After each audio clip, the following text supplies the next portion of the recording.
Let's talk about winning the game. Yes, sir. How do we win the game? Here's what I believe. Okay. You're born one day. Yeah. You die another. Yeah. Certain amount of time there. Yeah. We don't know how much. And I'm going to say it's set. Yes, you can exercise and not smoke and wear your seatbelt, do all sorts of great things. But I'm going to say that's a set amount of time. Here's the problem with time.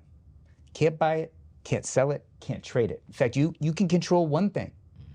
The activities you're involved in as time passes. That's it. That's all we got. So what's winning the game? Winning the game is taking these time slots. Let's call them hours, days, weeks, years, whatever you want to call them. Got these time slots. Winning the game is filling those time slots with as much purposeful, joyful things you can and getting rid of as many things that you loathe as you can. And so what we want to do from when we're, young men and women until the day we die is we want to be looking at that calculator every week or month and slowly improving that calculus. More things we love that are purposeful, less things we loathe. Here's the thing about money.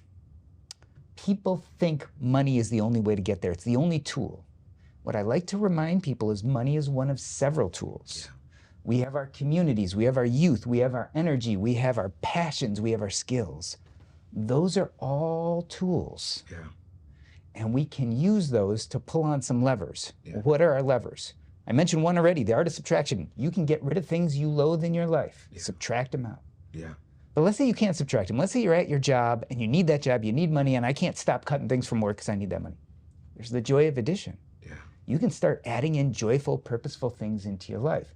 So let's say you were working a job and you're like, I'm into youth pastoring, but I'm working 40, 50 hours a week. I don't have time for youth pastoring. Here's the thing. If you're 22, 23, I'm 51. You've got your youth and energy. Those are both tools I don't have. Facts.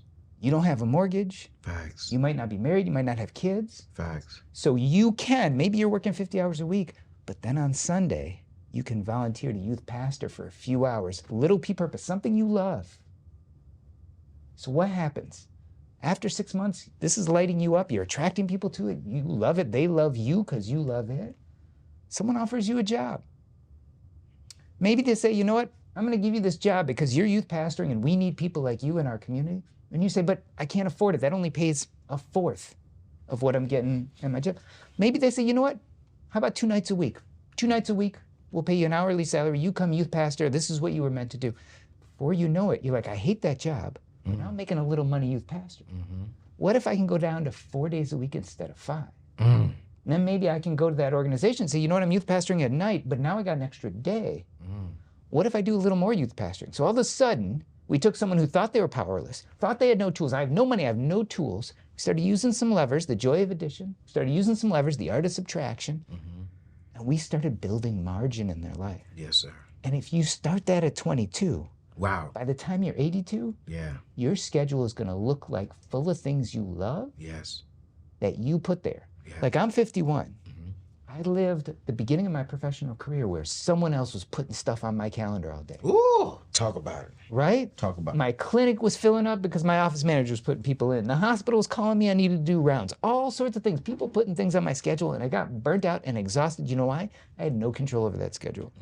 But by building a financial framework, figuring out what purpose looked like in my life, I, over time, was able to subtract things out I didn't like, add things out I loved, and now I look at my calendar at 51.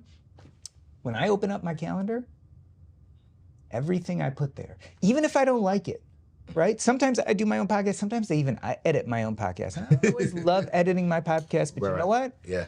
I put it there. Yeah. And if I decide I don't want to do it, don't want to put out an episode next week, right? You know what? I don't have to. I have complete control over it. Yeah. That's winning the game. Yes, sir. Got to figure out money to win the game. Yeah. Let's turn it around. Remember, like I was talking about, let's say you start youth pastoring, it's bringing you some money. When you do things you love that are purposeful, it attracts money to you. But it's different. Like Ken Honda says, it's happy money, right? It's money you make doing something you love. It's happy money. And you know what you got to do then? You take that money and you spend it on things you love. You buy products you love. You support people you love. You give to donations you love. Yes, sir. Yes, sir. I'm convinced if you build more little P purpose in your life, it'll light you up and it will lead to opportunities and it will lead to money. And if it doesn't, here's another thing I see happen all the time. You're at your job and your job's okay, and you start pursuing little p purpose. I've seen this. I have a friend who's very interested in women's place in the workspace. She started writing about it and talking about it, and she didn't love her job. So she went to her job and said, you know what? I think we need more programming about women's space in the workplace. And as you know, that's been a popular thing over the last decade or two. And so she started volunteering because it was the joy of addition. She was adding in something purposeful. But that job said, you know what? You're doing a really good job at this. Why don't we change what you do? And you're only going to be 70% this job, which she didn't love. And now 30% of your time is going to be programming for the company nationwide. That's how pursuing purpose leads to financial well-being, opportunities, connections, and collaborations.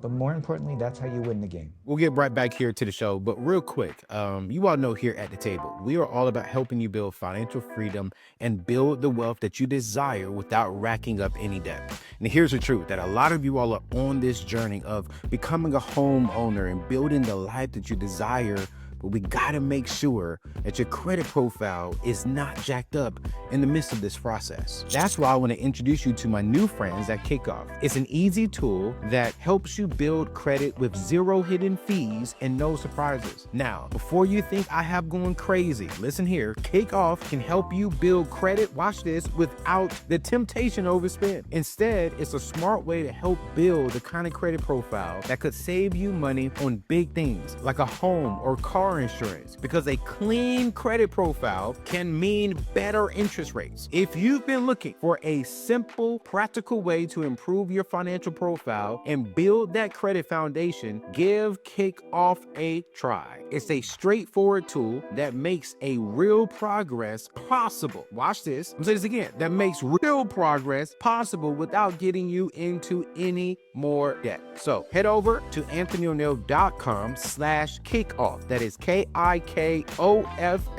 Let's get you one step closer to that financial freedom. Again, that is AnthonyONeal.com/kickoff, KIKOFF. Let's get you there. Remember, your dream home, your financial freedom is right around the corner. You're dialed into today's show. So get all the information that you need and check out my friends at Kickoff. And together, we're going to help change your future. One thing I love about you that you said that I think a lot of people need to hear, specifically, I would say that younger individual. I don't really think people in our generation are doing this, but I love how you laid it out. I find my purpose. I find what brings me happiness. I didn't just quit a thing that I hated. No, can't do that. Can't do that. You know, I didn't just say reality. Yeah, exactly. I didn't just say goodbye and I'm gonna go do this. It was what is the strategic way, the systematic way to what you said. I will have a boring day and I have a day I'm going to pass. I have all that time. So how do I, in my terms, in my words, steward that time wisely to get to the things that I love to do, which is my purpose, right? Without destroying my life. And I think what happens with a lot of people is they wake up one day and they say, I hate my job. And then they quit that job. They don't know where to go. And don't know where to go. Or watch this, and correct me if I'm wrong if you disagree with this. They'll go towards their purpose, but their purpose then turns into a nightmare because they weren't prepared for to be at their purpose. So if we're talking about the youth pastor position, for an example, is if I quit my job to go be a full-time youth pastor and that church can't pay me, so I had to volunteer. So what you've done is you've taken a job you didn't like and took something you loved and turned it into a job you didn't like. And the reason why is it became goal-oriented purpose. You love youth pastoring, but when you start youth pastoring because you got to pay the bills. Come on. And if you don't succeed, you're going to feel that lack of agency and you're going to feel lost again. Come on. Goal agnostic. You do youth pastoring because you love it. Yes. You slowly subtract out what you don't like about your other job without getting rid of it. Yes. And when it's ready to support you, it'll support you. It'll support you. And if it never supports you, you're still doing better. Because you're still doing more of what you love. You're still having a bigger impact because when you become a youth pastor, and let's say you can only ever afford to do it on weekends, you're still touching lives. you're still having impact, you're still having service, right? Because I think when we do things that light us up, it almost always leads to service, because those are your gifts. Yeah. We're meant to give our gifts to other people to help them. Yes, man, you're helping us out a lot, man, and I am really excited, y'all, about G's new book, The Purpose Code: How to Unlock Meaning, How to Maximize Happiness, and How to Leave a Lasting Legacy. This is a book that I think everyone needs to get. We're going to put a copy of it inside of the show notes to where you can get a copy of it, because I really do believe that if you can get your purpose down packed, not only, and here's why I say it. Some people would disagree with this statement, but I don't care. It's my show. Because I'm living in my purpose. I think a lot of people get confused that, well, I can make more money doing this. But for me, I can make more money when I'm in my happiness. And watch this. I'm not saying that I can make 100 million. I'm saying is I'd rather have more peace, joy, and finances than to have just more finances, but no peace and no joy. And to me, when you add peace and joy with money, that is more money than just having money by itself, but then no peace and joy. And I think that's why understanding your purpose and really getting clear meaning is so important down.